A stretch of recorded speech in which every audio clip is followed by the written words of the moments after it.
2025년 6월 10일 화요일 하나님의 말씀은 역대상 12장 1절에서 40절 말씀입니다.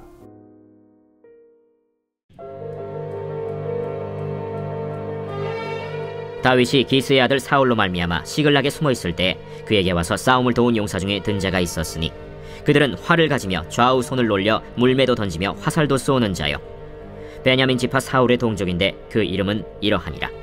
그 우두머리는 아히에셀이요 다음은 요아스이니 기브아 사람 스마의 두 아들이요 또 아스마웨스의 아들 여시엘과 벨렛과 또 브라가와 아나도 사람 예후와 기브온 사람 곧 30명 중에 용사요 30명의 우두머리가 된 이스마야이며 또 예레미야와 야하시엘과 요하난과 그데라 사람 요사밧과 엘루세와 여리못과 브아랴와 스마랴와 하룹 사람 스바디아와 고라 사람들 엘가나와 이시야와 아사렐과 요에셀과 야소부암이며 그돌 사람 여로함의 아들 요엘라와 스바디아더라. 갓 사람 중에서 광야에 있는 요새에 이르러 다윗에게 돌아온 자가 있었으니 다 용사요 싸움에 익숙하여 방패와 창을 능히 쓰는 자라. 그의 얼굴은 사자 같고 빠르기는 산의 사슴 같으니 그 우두머리는 에셀이요 둘째는 오바댜요 셋째는 엘리압이요 넷째는 미스만나요 다섯째는 예레미야요 여섯째는 앗대요 일곱째는 엘리엘이요 여덟째는 요하난이요 아홉째는 엘사밧이요 열째는 예레미야요 열한째는 막반네라. 이 갓 자손이 군대 지휘관이 되어 그 작은 자는 백부장이요 그 큰 자는 천부장이더니 정월에 요단강 물이 모든 언덕에 넘칠 때에 이 무리가 강물을 건너서 골짜기에 있는 모든 자에게 동서로 도망하게 하였더라. 베냐민과 유다 자손 중에서 요새에 이르러 다윗에게 나오매 다윗이 나가서 맞아 그들에게 말하여 이르되 만일 너희가 평화로이 내게 와서 나를 돕고자 하면 내 마음이 너희 마음과 하나가 되려니와 만일 너희가 나를 속여 내 대적에게 넘기고자 하면 내 손에 불의함이 없으니 우리 조상들의 하나님이 감찰하시고 책망하시기를 원하노라. 그때 성령이 30명의 우두머리 아마셀을 감싸시니 이르되 다윗이여 우리가 당신에게 속하겠고 이새의 아들이여 우리가 당신과 함께 있으리니 원하건대 평안하소서. 당신도 평안하고 당신을 돕는 자에게도 평안이 있을지니 이는 당신의 하나님이 당신을 도우심이니이다. 다윗이 그들을 받아들여 군대 지휘관을 삼았더라. 다윗이 전에 블레셋 사람들과 함께 가서 사울을 치려 할 때에 므낫세 지파에서 두어 사람이 다윗에게 돌아왔으나 다윗 등이 블레셋 사람들을 돕지 못하였음은 블레셋 사람들의 방백이 서로 의논하고 보내며 이르기를 그가 그의 왕 사울에게로 돌아가리니 우리 머리가 위태할까 하노라. 다윗이 시글락으로 갈 때 므낫세 지파에서 그에게로 돌아온 자는 아드나와 요사밧과 여디아엘과 미가엘과 요사밧과 엘리후와 실르데이니 다 므낫세의 천부장이라. 이 무리가 다윗을 도와 도둑대를 쳤으니 그들은 다 큰 용사여 군대 지휘관이 됨이었더라. 그때 사람이 날마다 다윗에게로 돌아와서 돕고자 하매 큰 군대를 이루어 하나님의 군대와 같았더라. 싸움을 준비한 군대 지휘관들이 헤브론에 이르러 다윗에게로 나와서 여호와의 말씀대로 사울의 나라를 그에게 돌리고자 하였으니 그 수효가 이러하였더라.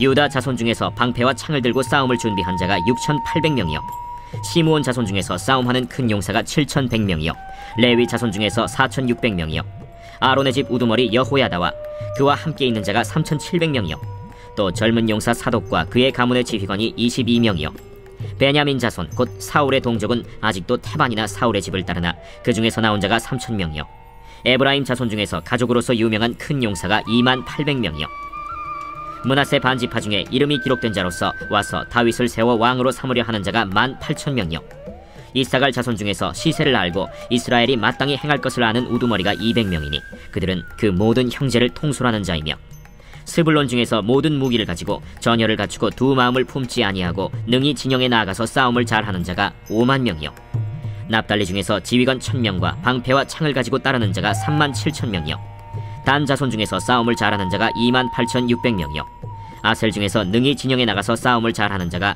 40,000명이요 요단 저편 르우벤 자손과 갓 자손과 므낫세 반지파 중에서 모든 무기를 가지고 능히 싸우는 자가 120,000명이었더라.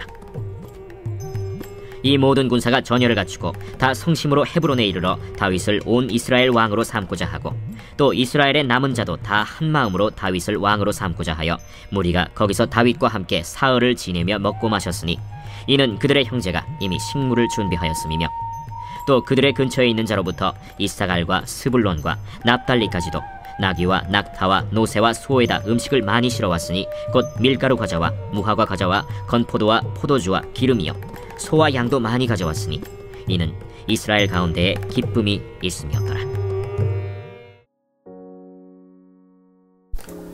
말씀의 제목은 다윗을 찾아온 용사들입니다. 오늘 본문 1절을 보면 다윗은 시글락에 있었습니다. 이 시글락은 다윗이 사울왕을 피해 도망하며 머물던 곳이었습니다. 다윗은 하나님께서 기름 부으신 왕이 될 사람이지만 현실은 외로운 도망자 신세였습니다. 그럼에도 다윗에게 충성하기 위해 모여든 다양한 지파 출신의 용사들이 있습니다. 이들은 각기 뛰어난 전투 능력인 활, 물매, 창, 방패를 잘 사용했고 다윗을 도우려는 지혜와 열정을 가진 자들이었습니다. 다윗이 비록 어려운 상황에 있었음에도 그의 탁월한 리더십과 함께 하나님의 인도하심 속에 필요한 사람들이 모여짐을 통해서 다윗에게 주신 왕권에 대한 하나님의 약속이 점진적으로 성취되어 가고 있는 것입니다. 이들은 단지 용맹한 전사일 뿐 아니라 하나님의 계획을 분별하고 자발적으로 응답한 자들입니다. 특히 베냐민 지파 사람들조차 다윗에게 와서 그의 왕권을 인정하고 동참하고 있습니다. 원래 이스라엘의 초대왕이었던 사울은 베냐민 지파 사람이었습니다. 그럼에도 그 동족이었던 사람들이 다윗에게 온 것입니다. 이것은 인간적으로 이해하기 어려운 선택이었지만 하나님의 뜻이었고 베냐민 지파 출신들도 하나님의 뜻을 분별하고 그 뜻을 따랐던 것입니다. 마찬가지로 우리도 하나님의 뜻을 따르는 삶을 살아야 합니다. 이를 위하여 영적 분별력과 믿음의 결단이 필요합니다. 그리고 하나님께서 세우신 영적인 지도자들을 존중하고 그들의 비전에 동참하며 순종하는 태도가 필요합니다. 우리는 하나님 나라를 세우고 확장해야 하기에 다양한 우리의 모습이지만 머리이신 예수님의 명령에 따라 서로 하나 되어 각자 주어진 사명을 잘 감당해야 될 줄 믿습니다. 본문에서는 베냐민과 유다 지파에서 온 사람들이 다윗에게 나아오고 다윗은 그들의 동기를 분별합니다. 18절에 보면 하나님의 영이 임한 아마새는 다윗에게 충성을 맹세하며 하나님의 인도하심을 선포합니다. 23절부터는 다윗에게 온 본격적인 지파들의 숫자와 명단이 나옵니다. 사울 집안에 대적하여 다윗에게 온 자들이 어떤 자들이었는지 구체적으로 기록하고 있습니다. 유다 지파에서 6,800명, 시므온에서 7,100명, 이외에도 레위인과 이사갈, 스불론 지파의 사람들도 다윗에게 오게 됩니다. 이것은 다윗이 완전해서가 아닙니다. 하나님의 기름 부으심이 그에게 있었기 때문입니다. 오늘도 하나님께서는 자신의 뜻을 이루기 위해 하나님의 사람들을 준비하시고 그를 돕는 사람들을 보내십니다. 교회 안에서도 가정 안에서도 어떤 공동체 안에서도 이것은 마찬가지입니다. 하나님께서 쓰시기로 하신 사람 곁에는 하나님께서 준비하신 사람들을 보내십니다. 그러므로 우리가 있는 그 자리가 하나님께서 보내시고 세우신 자리임을 우리는 기억해야 할 것입니다. 또한 그 자리에서 하나님의 나라를 함께 세워나가는 주의 백성들 되기를 축원합니다. 본문 33절을 보면 다윗에게 온 무리들이 어떤 마음으로 왔는지 기록되어 있습니다. 그 모든 무리는 전심으로 다윗을 도우려 하였다라고 기록되어 있습니다. 다윗에게 온 무리들에게 중요한 것은 숫자가 아니라 그들이 어떤 마음가짐과 헌신의 자세로 왔는가입니다. 하나님 나라의 일은 능력으로만 되는 것이 아닙니다. 전심으로 함께하는 마음, 이것이 하나님이 기뻐하시는 공동체의 모습입니다. 하나님은 겉으로 드러나는 재능이나 직분보다 마음의 중심을 보시고 진정한 마음과 동기를 중요하게 여기십니다. 그래서 다윗의 군대에 합류한 다양한 인물들이 각기 다른 능력과 재능을 가지고 있음을 보여주지만 여기에는 다양한 재능을 가진 자들이 서로 협력하여 하나님의 뜻을 이루어 나가는 것이 더 중요합니다. 재능은 하나님의 계획을 이루기 위한 도구이기에 다양한 배경과 능력을 갖춘 사람들이라 할지라도 함께 모여 하나님의 목표를 위해 협력하는 모습이 공동체의 힘입니다. 오늘날 교회도 그렇습니다. 능력보다 중요한 건 충성이고 마음을 함께하는 전심의 헌신인 줄 믿습니다. 주 안에서 한 마음으로 하나 되어 하나님 나라를 위해 헌신하는 주의 백성들 되기를 축원합니다. 오늘 본문의 마지막 부분을 보면 아주 특별한 장면이 나옵니다. 38절을 보면 이 모든 군사들이 전열을 갖추고 마음을 같이하여 다윗을 왕으로 삼고자 하였다라고 기록되어 있습니다. 이들은 전쟁을 위해서가 아니라 다윗을 왕으로 삼기 위해 그리고 하나님 나라를 세우기 위해 모였습니다. 그리고 이어지는 39절에서 40절은 그들이 함께 먹고 마시며 기뻐한 장면이 나옵니다. 거기서 다윗과 함께 사흘 동안 먹고 마시니 이는 그의 형제들이 준비하였음이며 이스라엘 무리도 기뻐하였더라라고 기록되어 있습니다. 이처럼 하나님의 나라는 억지로 세워지는 것이 아닙니다.